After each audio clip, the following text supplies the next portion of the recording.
What if the next oil giant isn't in Texas, it's in West Africa? What if I told you that the land beneath Burkina Faso doesn't just hold gold, it bleeds gold, and now it's burning with oil? For decades, this wealth has been quietly drained, not by the locals, not for the locals, but by foreign hands, for foreign lands, gold left on cargo planes, profits disappearing into foreign accounts, and the people left in the dust, poor, hungry, and watching their birthrights stripped away. But now someone has said, no, Captain Ibrahim Traoré isn't just fighting the West. He's taking back the land, the contracts, the future, and Washington. They're not happy because for the first time, someone in West Africa is controlling the gold and oil without asking permission. Stay with us because this is not just another story. It is the future our ancestors dreamed of. Sign up and join us for an Africa without bows. The Black Gold Heist. A century of exploitation. Long before Burkina Faso was making headlines, the land was bleeding wealth. The French knew it. The colonizers called it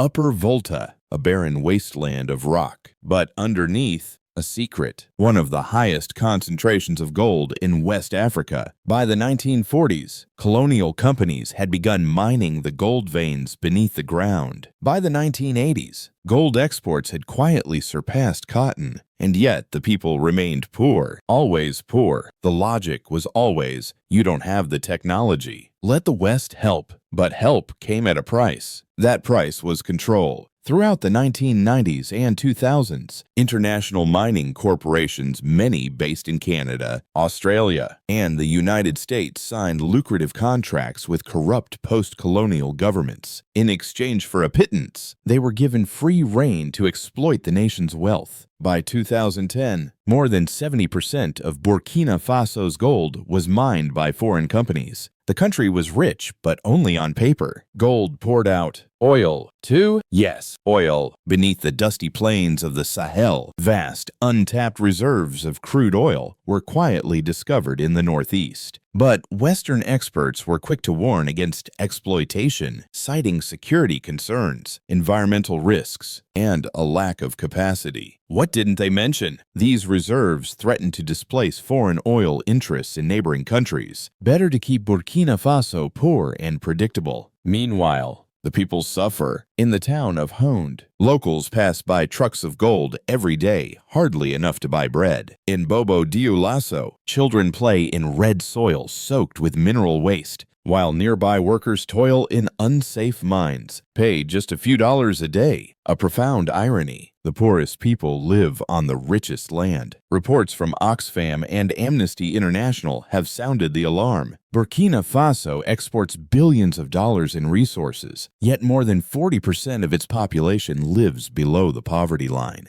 Healthcare collapsing, schools underfunded, jobs scarce. The question has never been, is there enough? The question has always been, who decides where it goes? For a long time, the answer was, not us. Western-backed governments signed away the country's inheritance. Mining royalties were below 5%. Environmental protections were non-existent. Transparency laws were rife with loopholes. Wealth was funneled into foreign capitals, not Ouagadougou, and yet no one resisted. Until now, in 2022, a 34-year-old army captain took power. His name was Ibrahim Traoré, and he didn't want to continue the old script. He didn't talk like a bureaucrat. He talked like a soldier, straightforward, fearless. In his first months, he froze mining contracts, suspended foreign licenses, and ordered a national audit of all natural resource transactions. He didn't ask for permission. He set a deadline. A headline in Jeune Afrique read, Traoré takes aim at the gold mafia. But he wasn't just targeting the mafia, he was targeting the system behind it. In a televised speech, he said, our gold must serve the people, not to fill the pockets of foreigners. That era is over, and the people listened. The protests became celebrations. Miners dropped their tools and marched not in anger, but in support. Old men who had seen generations of suffering finally said, here is the first leader who remembers that we are here. Traoré's rise was not just political, it was spiritual. Because in Africa, land is more than land. It is memory, heritage, blood, and when that land finally spoke,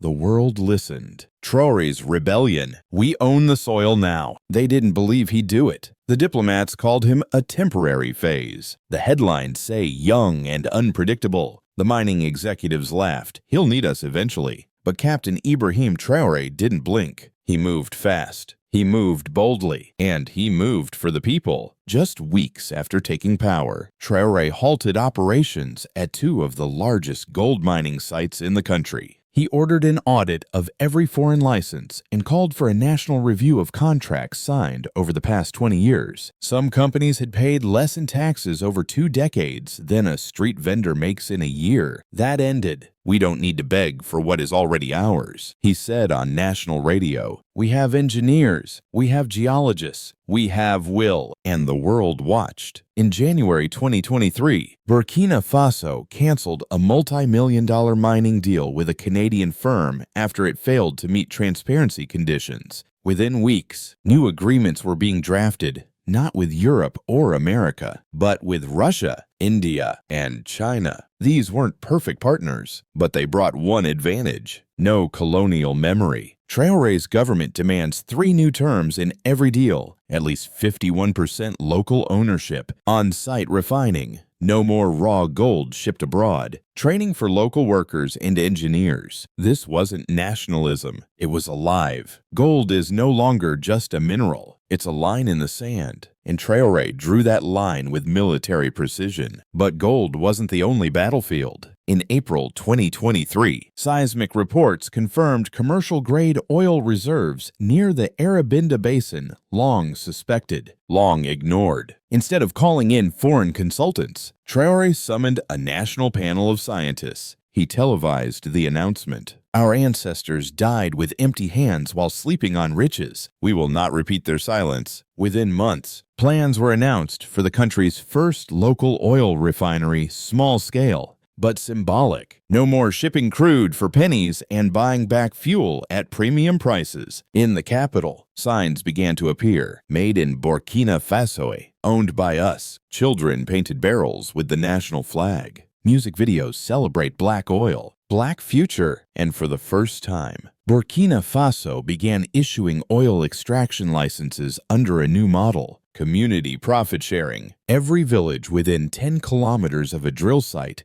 will receive a fixed percentage of net revenues, not charity, not compensation, ownership. Foreign investors called it risky. The people call it justice. Captain Ibrahim's latest news was trending again. He stood at the edge of an open-pit mine, surrounded by workers in dusty overalls. He wasn't in a suit. He wasn't behind glass. He was there, breathing in the earth. This land has bled for others long enough, he said. It's time it heals us. And while the world debated democracy, Traoré built dignity. He announced scholarships for mining and energy students, created job quotas for female engineers, and launched a national campaign called Train, Don't Import. The army, once used to guard foreign companies, now stands aside local cooperatives. Gone were the photos of UN advisors in vests and hard hats. In their place, barefoot elders cutting ceremonial ribbons, blessing the land with prayer. Traoré's rebellion wasn't just policy. It was poetry. It told the old world, Africa is no longer a mine. It's a mind that remembers, a mind that reclaims, and a mind that refuses to forget who paid the highest price. The West's anger, not just about oil. The gold didn't scare them. The oil makes them nervous. But what truly rattled the West was the silence. Traoré wasn't shouting anti-American slogans. He wasn't burning flags or denouncing capitalism. He was just moving, quietly, steadily, without permission, and that made him dangerous. By mid-2023, Washington began to take notice. First came the travel advisories, then the freezing of aid packages, then the headlines: authoritarian drift in Burkina Faso, young strongman tightens grip. Is Traoré a threat to regional stability? But none of them asked, why is he doing this? They didn't want to talk about 50 years of lopsided contracts, or the schools built with French loans, not local gold, or the fact that more UN soldiers patrolled Burkina Faso's mines than its villages. Instead, they painted a new picture. Traoré, the unpredictable populist, In press briefings, State Department officials warned of a concerning realignment. The phrase was diplomat. The message was clear. He's not playing by the old rules. And the old rules were simple. Africa provides, the West decides, and no one changes that script. But Traoré did, without apologizing. By late 2023, the U.S. suspended military cooperation. France withdraws its final troops. The IMF delayed a development loan. To outside observers, it looked like pressure. To the people on the ground, it looked like clarity. They never gave us the gold, said a young woman in Ouagadougou, only the handcuffs that came with it. In the absence of Western support, something strange happened. Local innovation surged. A startup in Bobo Dioulasso began refining gold dust using solar tech. An energy cooperative in Kaya announced its first locally funded drilling operation. And in the North, miners formed a union not to strike, but to own. The narrative was shifted. Burkina Faso wasn't collapsing. It was shedding. The West didn't understand. They thought removing money would create chaos, but they underestimated something older than foreign aid: dignity. Captain Ibrahim latest news once again returned to the headlines, this time in the words of an editorial from Le Monde Afrique. Traoré is no longer reacting to the West.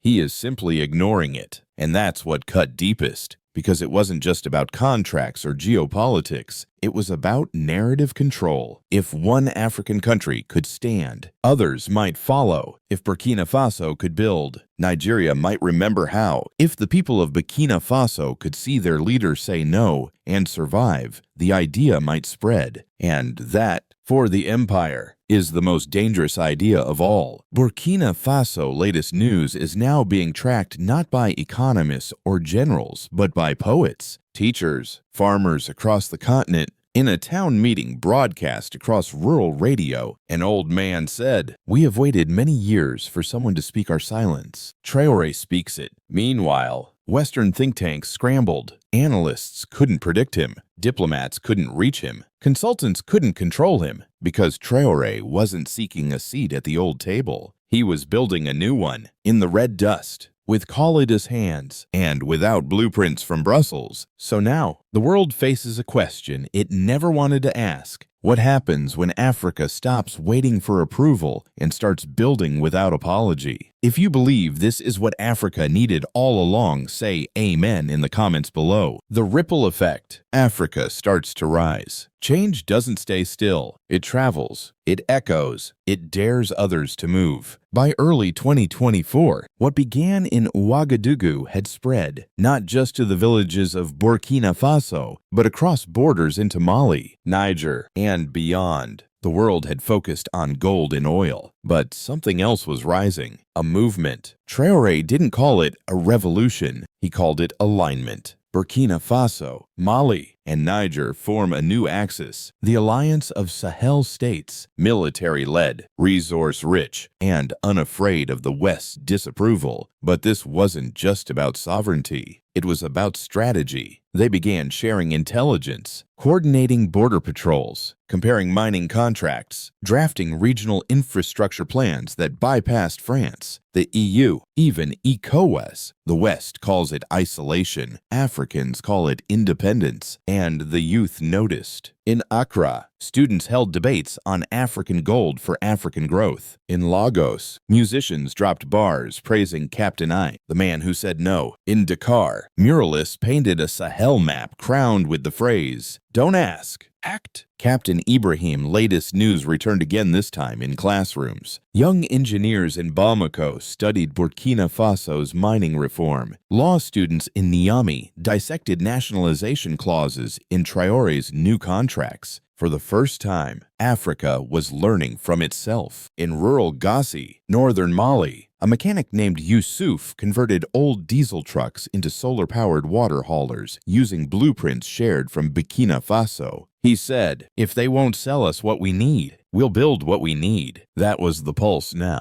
Build, own, repeat. At a Pan-African summit held in Ouagadougou, the first of its kind, without Western observers, ministers discussed creating a shared gold reserve denominated in a new Sahel currency. No more CFA francs, no more colonial signature, just value, backed by their land. It wasn't just talk. It took action. The old system began to sweat. French media ran stories on the danger of de-dollarization. U.S. officials urge a return to democratic norms, and the UN warned of regional destruction. But on the ground, something else was happening. In a dusty open yard outside Koudougou, children gathered around a prototype machine. It wasn't sleek, it wasn't pretty, but it was built with hands that had once held nothing. A homemade ore separator, efficient, functional, entirely local, one boy said, pointing at the gears. Before, they told us gold only leaves. Now, it stays, and stay it did. Women in rural cooperatives formed guilds. Young men opened repair shops for mining tools. Schools began teaching mining science in local languages. What was once a curse-buried treasure that others stole was becoming a seed for transformation. Burkina Faso was no longer a warning. It was a blueprint. The streets were no longer angry. They were awake. In a recent radio interview, a Burkinabe engineer said, "This isn't a rebellion. This is memory. We're reminding what we were before they took it from us." And across the continent, echoes answered back. From Kenya, we can do the same. From Nigeria, we have the oil. Do we have the will? From Ghana, Traoré may lead his nation, but he speaks for us all. This was no longer about a single leader. It was about a continent reminding its own voice. And the world. The world was beginning to understand. When Africa arose on its own terms, no one gets to write the ending, but Africans themselves. This isn't about gold. It's about power. Let's be honest, the fight was never just about minerals. Gold is heavy, oil is dark, but power is invisible. And that's what Captain Traoré has truly challenged. He didn't just nationalize assets, he nationalized authority. He reclaimed the right to decide without delay, without apology. And for the global system built on African submission, that was a red line. Because what happens when a nation refuses to play its role? When it chooses dignity over debt? When it cancels old contracts not for revenge, but for rebirth? It terrifies the blueprint makers. Western economists will tell you